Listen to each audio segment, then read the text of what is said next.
बाजे ना माता रानी के भुवन माँ। मंदिर बजेगा मंदिर बजे ना माता रानी के भुवन माँ। माता रानी के भुवन माँ, माता रानी के भुवन माँ, माता रानी के भुवन माँ, माता रानी के भुवन माँ। मंदिर बजेगा मंदिर बजे ना माता रानी के भुवन माँ। मंदिर बजेगा मंदिर बजे ना माता रानी के भुवन माँ।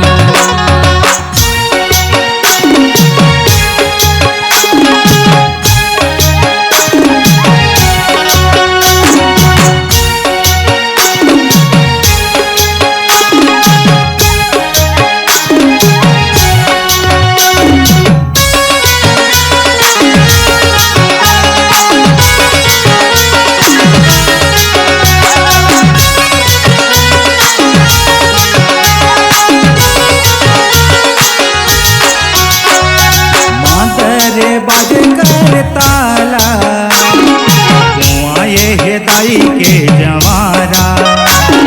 मातरे बाजे कर ताला कुआं ये दाई के जवारा। माता रानी के भुवन माँ, माता रानी के भुवन माँ, माता रानी के भुवन माँ, माता रानी के भुवन माँ। मंदिर बजेगा मंदिर बजे ना माता रानी के भुवन माँ। मंदिर बजेगा मंदिर बजे ना माता रानी के भुवन माँ।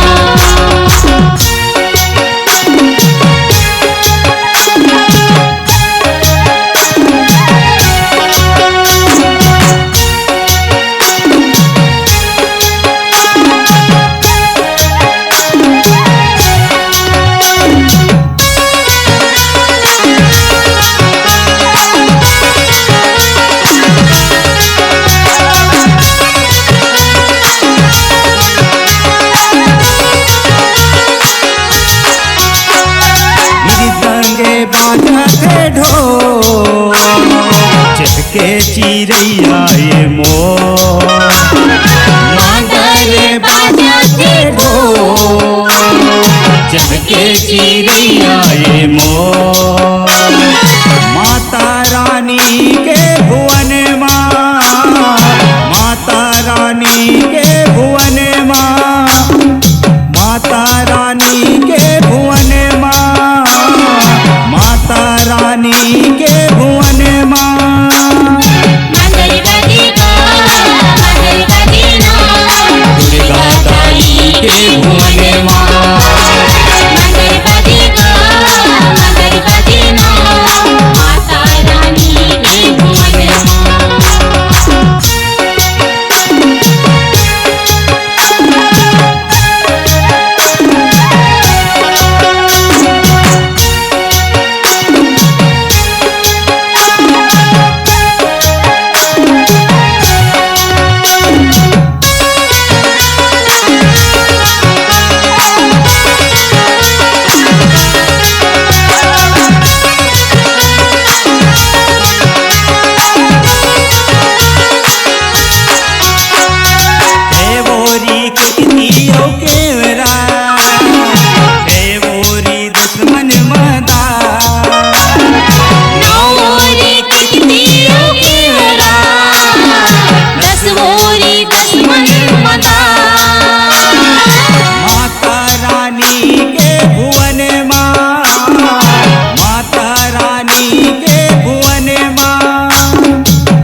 Multi track digital audio recording के लिए संपर्क करें RKK स्टूडियो, दामापुर बाजार, जिला कबीरधाम, छत्तीसगढ़। मोबाइल नंबर है 9981298879। धन्यवाद।